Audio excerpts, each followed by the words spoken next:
जय जिनी, welcome to advance study of Jainism online camp. आज हम पढ़ेंगे ए से अभिमान। मुझको अभिमान छोड़ना है।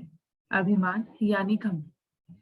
एक कौवा था और एक कबूतर, दोनों के बीच अच्छी मित्रता थी। एक दिन दोनों ने मिलकर खेती करने का विचार किया।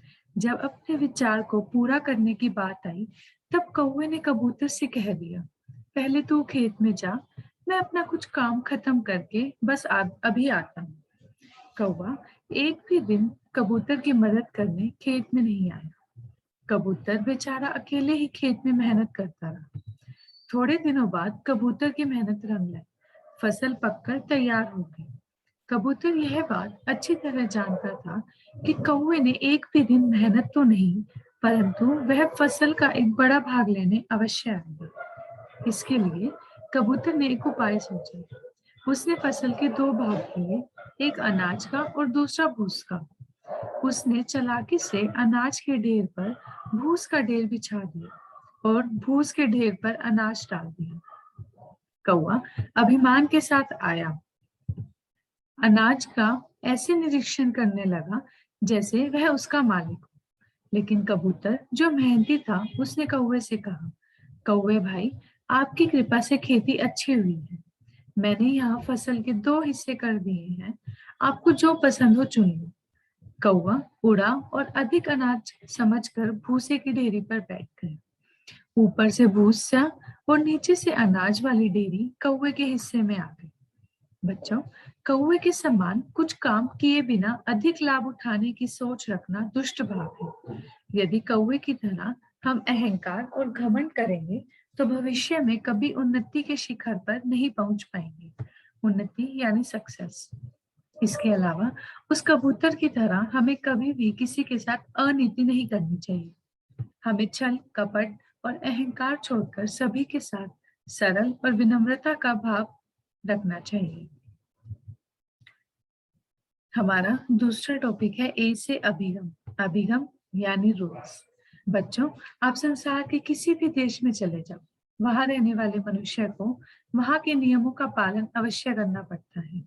जैसे ही कहीं कहीं पर लिखा होता है, रिमूव योर शूज है, अपने जूते यहाँ उतार, इसके लिए हर कोई व्यक्ति किसी प्रकार की बहस किए बिना अपनी कीमती चप्पल अथवा जूते चुपचाप वहीं उतार देता है।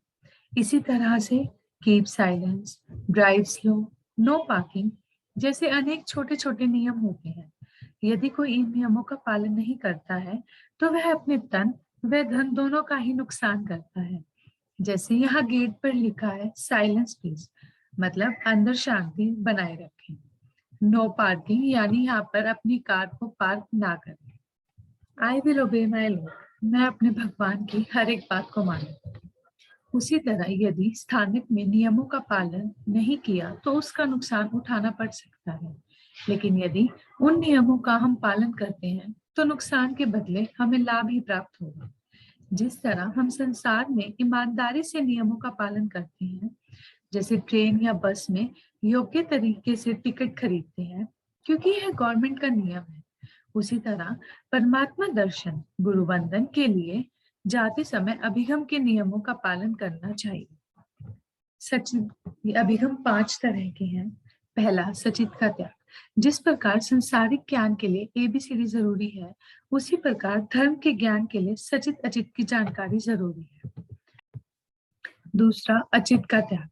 छाता, चप्पल, लकड़ी, जूते आदि अचित वस्तुएं हैं। ये वस्तुएं अहंकार का सूचक है, अतः इनको स्थानक के बाहर छोड़कर ही अंदर प्रवेश करना चाहिए। तीसरा, उत्तरासन। स्थानक में प्रवेश करते समय उत्तरासन पहनकर जाना चाहिए। उत्तरासन यानी मुंहपट्टी। हमें साधु साध्वी से बात करते हुए मुख पर मुंहपट्टी लगानी चाहिए। अंजलिकरण। अंजलिकरण का अर्थ वंदना से है, नमन से है। हमें साधु साध्वी जी को नमन करते हुए मथेन वंदामी बोलना चाहिए। हमारे धर्म के मुख्य सूत्र नमस्कार मंत्र में सबसे पहले नमो बताया है, क्योंकि धर्म में सबसे पहले विनय गुण होना जरूरी है। विनय से ही हमें क्या करना है और क्या नहीं करना है, ऐसे विवेक भी प्रकट होता है। पांचवा, मन की एकाग्रता।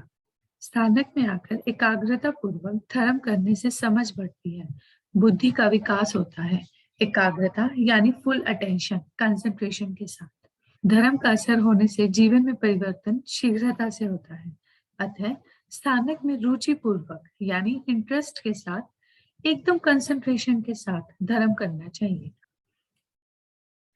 मन, वचन और काया इन तीनों को एक साथ रखकर धर्म करने से हमारे भावों में अभिवृद्धि होती है और जीवन उच्च बनता है। जय जिनेन्द्र।